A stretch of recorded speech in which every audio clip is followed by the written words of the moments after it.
नमस्कार साथियों, स्वागत है आप सभी का। और आज हम एक ऐसे मुद्दे पर डिस्कस करेंगे जो वर्तमान में बहुत ज्यादा चर्चित है।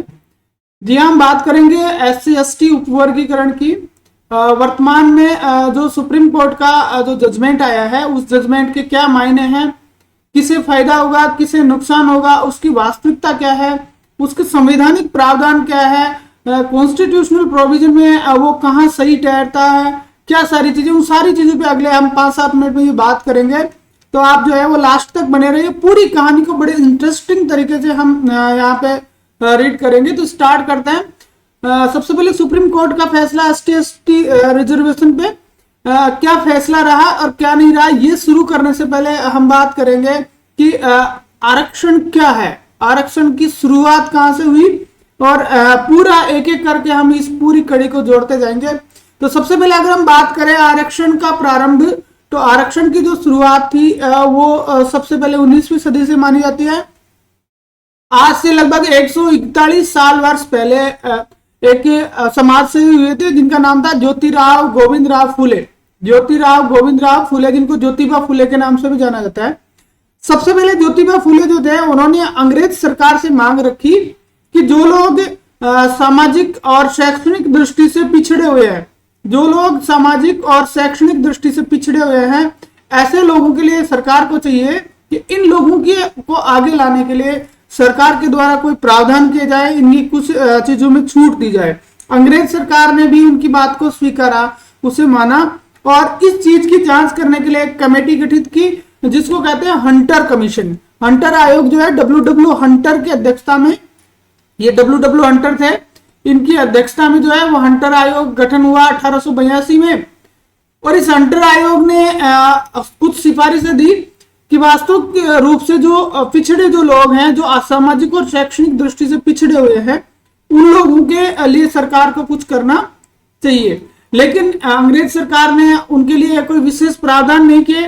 हाँ, 1909 और 1919 ये दो अधिनियम जो है वो सरकार बाद में लेके आई, और इन दोनों अधिनियमों में पहली बार सरकार के द्वारा जो है वो मुख्य रूप से देखें तो आरक्षण को शामिल किया गया। 1909 का जो एक्ट था, 1909 के एक्ट में सरकार ने मुसलमानों के लिए अलग से आरक्षण पद्धति शुरुआत की, और 1919 में उन्होंने दलितों के लिए भी फिर उसको थोड़ी आंशिक रूप से अपन ये कह सकते हैं क्यूबनिल अवार्ड के माध्यम से किया। लेकिन इससे आगे जब हम बढ़ते हैं तो उससे आगे एक भारतीय इतिहास में एक मील का पत्थर साबित हुआ एक फैसला वो आता है, और वह है पूना पैक्ट। भीमराव अंबेडकर और महात्मा गांधी के मध्य सितंबर 1932 के अंदर पुणे की यरवदा जेल में, पुणे जो है यहाँ पे एक जेल है यरवदा जेल, पुणे की यरवदा जेल में जो है एक समझौता हुआ। और ये जो समझौता था वो भारतीय इतिहास में आरक्षण के मामले में महत्वपूर्ण स्थान रखता है।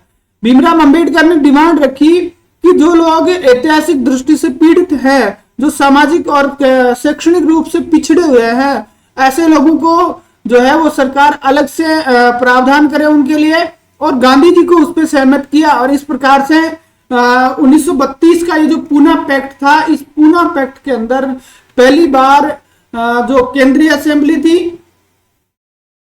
केंद्रीय विधानसभा, केंद्रीय असेंबली और जो राज्य विधानमंडल थे, दोनों में दलितों के लिए अलग से सीटें जो है वो आरक्षित की गई, और यहीं से जो है अपने दलितों के लिए जो है आरक्षण की शुरुआत हुई। तो सबसे पहली चीज हमने ये देखी कि आरक्षण की शुरुआत मेन मायने में देखी जाए तो SC/ST के लिए कहां से हुई। तो पूना पैक्ट 1932 जो था, उस पैक्ट के अंदर भीमराव अंबेडकर जो थे उन्होंने डिमांड रखी, और उस आधार पे गांधी जी ने उसको स्वीकारा। और उसके बाद में दोनों के बीच में ये एक समझौता हुआ कि केंद्रीय विधानसभा और राज्य विधानसभा, उस टाइम विधानसभा बोलते थे, दोनों के अंदर जो है वो दलितों के लिए अलग से सीटें आरक्षित की जाए। क्यों? क्योंकि ये लोग जो है वो ऐतिहासिक दृष्टि से पीड़ित हैं, सामाजिक और शैक्षणिक दृष्टि से अभी वो उस धारा में नहीं आए हैं जहां पे दूसरी जातियां बैठी हुई है। और उसके बाद में हमारा देश आजाद हो गया। 26 जनवरी 1950 को भारतीय संविधान लागू हुआ, और उस संविधान में भारत के संविधान के महान शिल्पकार भीमराव अंबेडकर जो थे, उन्होंने एक अनुच्छेद 341 में एक प्रोविजन रखा उसमें प्रोविजन क्या था अनुच्छेद 341 में कि राष्ट्रपति जो है वो किसी सार्वजनिक अधिसूचना के माध्यम से यानी गजट नोटिफिकेशन के द्वारा ऐसी जातियां, ऐसी अनुसूचित जातियों और जनजातियों को सूचीबद्ध करने की अनुमति दे सकता है जो अस्पृश्यता के ऐतिहासिक अन्याय से पीड़ित है। यानी ऐसी जातियां जो अस्पृश्यता के ऐतिहासिक अन्याय से पीड़ित रही है, इन लोगों के आरक्षण का प्रावधान संविधान के अनुच्छेद 341 में किया गया। कौन सा अनुच्छेद में किया गया? 341 में। और ये किसको पावर है? ये राष्ट्रपति को पावर है कि वो एक गजट नोटिफिकेशन के माध्यम से उन जातियों को आरक्षण का प्रावधान कर सकता है जो अस्पृश्यता के ऐतिहासिक अन्याय से पीड़ित है। ठीक है, और इसी के आधार पर सरकार ने जो है वो SC/ST को 15% आरक्षण जो है वो दे दिया। और वो किस चीज में दिया? शिक्षा और सार्वजनिक रोजगार के क्षेत्र में 15% आरक्षण दिया। तो स्वतंत्र भारत में अनुच्छेद 341 के तहत जो है वो SC/ST को 15% आरक्षण मिला। अब देखिए, ये तो आरक्षण की बात होगी। अब वर्तमान जो मुद्दा चल रहा है, वर्तमान मुद्दे की अगर हम बात करें तो वो उपवर्गीकरण का चल रहा है। तो हमें पहले उपवर्गीकरण को समझना पड़ेगा, और उपवर्गीकरण के समझने के लिए हमें बात करनी पड़ेगी मंडल आयोग की, मंडल कमीशन की बात करनी पड़ेगी। 1978-75 के आसपास सरकार के दिमाग में ये बात आई कि सिर्फ SC/ST नहीं, कुछ जातियां और भी हैं जो मुख्य रूप से पिछड़ी हुई है, जो सामाजिक और शैक्षणिक दृष्टि से पिछड़ी हुई है, और उनके लिए सरकार जो है उसने एक शब्द यूज किया, अन्य पिछड़ा वर्ग, जिसको हम OBC बोलते हैं।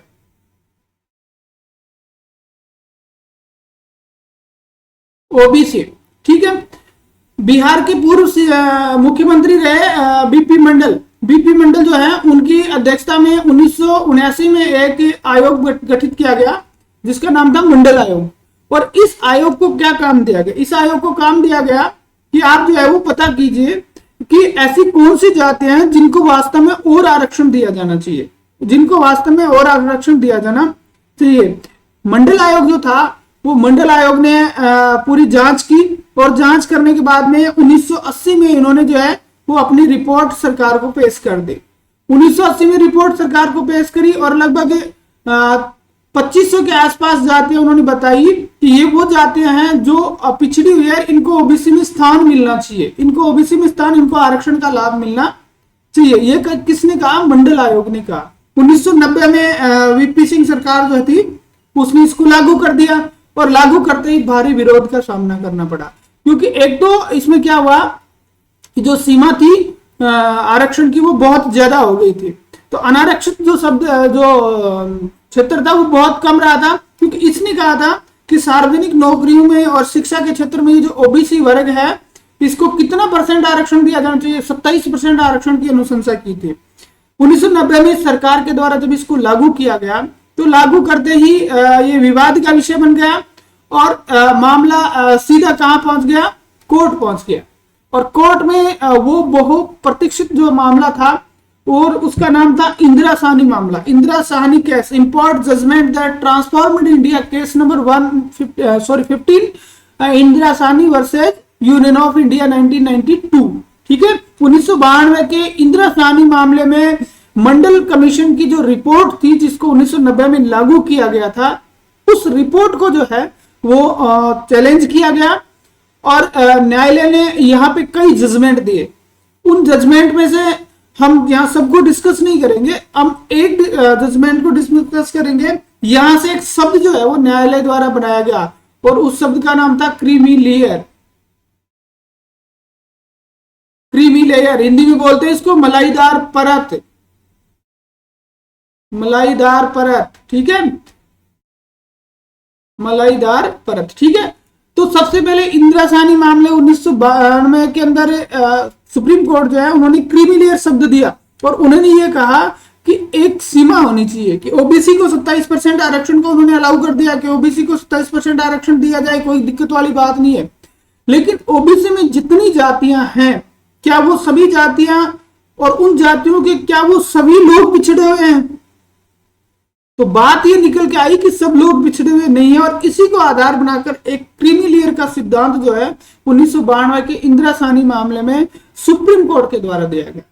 बस इसी को आधार मानकर ओबीसी का जो आरक्षण था उसको दो भागों में विभाजित कर दिया गया। ओबीसी आरक्षण के 2 पार्ट कर दिए गए।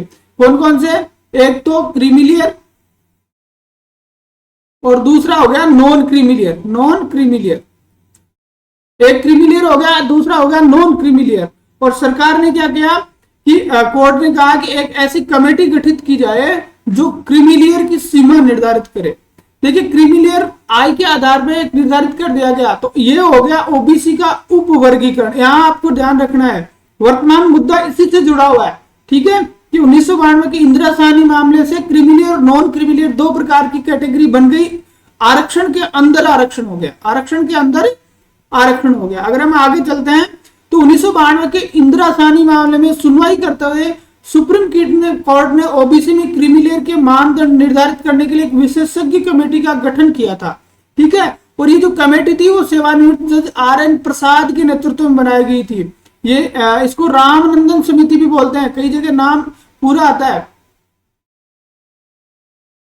रामनंदन समिति, ठीक है। तो ये जो कमेटी बनाई गई ये रामनंदन समिति कमेटी के नाम से जानी गई। और इसका काम क्या था कि सुप्रीम कोर्ट के गाइड के अनुसार, सुप्रीम कोर्ट के दिशा निर्देशों के अनुसार ये निर्धारित करना कि क्रीमिलियर की वर्तमान सीमा क्या होनी चाहिए। उसके बाद में 8 सितंबर 1993 को DOPT कार्मिक और प्रशिक्षण विभाग जो मुख्य रूप से भर्ती का कार्य करते हैं, उसने ओबीसी के लिए, क्रीमिलियर के लिए कुछ निर्देश भी जारी किए।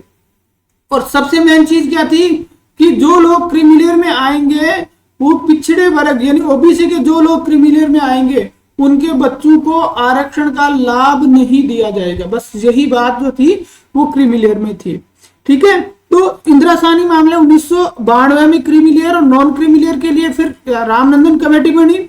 8 सितंबर 1993 को कार्मिक और प्रशिक्षण विभाग ने इसके लिए निर्देश जारी किए और यह कहा गया कि ऐसे लोग जो क्रीमिलियर की सीमा में आते हैं उनके बच्चों को आरक्षण का लाभ नहीं दिया जाएगा। तो ओबीसी के अंदर दो तबके हो गए, एक तबका वो हो गया जिसको आरक्षण का लाभ नहीं मिल रहा था और एक वो हो गया जिसको आरक्षण का लाभ मिल रहा था। और इस तरह से ये दो विभाजन हो गए, इस तरह से ये आरक्षण के अंदर आरक्षण हो गया। अब आगे हम चलते हैं तो सबसे पहले हम देखेंगे कि वर्तमान में क्रीमिलियर की सीमा क्या है, क्रीमिलियर का क्राइटेरिया क्या है। तो शुरू से अगर हम देखें तो सबसे पहले 1971 में एक कमेटी बनी थी, सत्यानाथन कमेटी, ठीक है। सत्यानाथन कमेटी ने, हालांकि उस समय उन्होंने क्रीमिलियर शब्द का इस्तेमाल नहीं किया था, लेकिन उन्होंने ये कहा था कि जिस आदमी की वार्षिक आय 1 लाख रुपए है उस आदमी को जो है वो आरक्षण का लाभ नहीं मिलना चाहिए।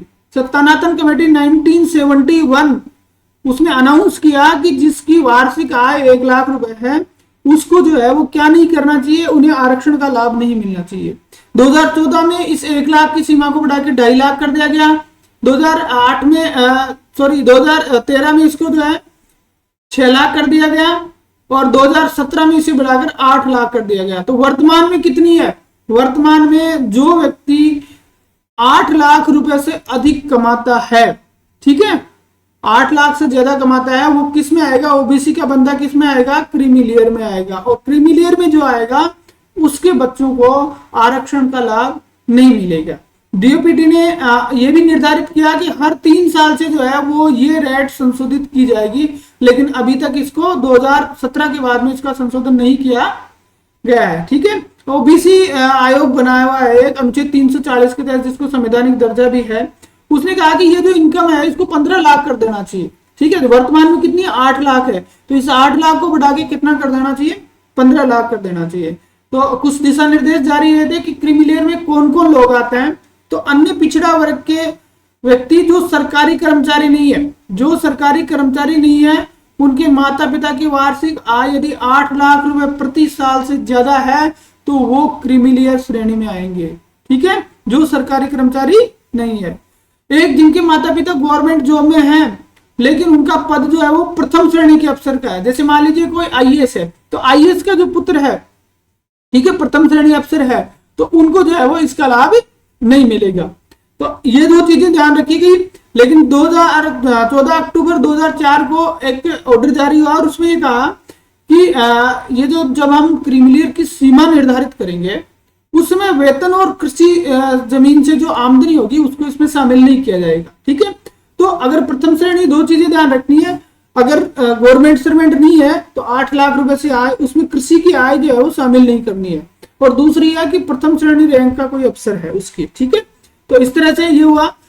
अब ये तो हमने बात की कि पूरा मुद्दा क्या था, किस तरह से उपवर्गीकरण हुआ। अब हम बात करेंगे कि वर्तमान परिप्रेक्ष्य क्या है, वर्तमान में ये क्यों चर्चा का विषय हुआ है।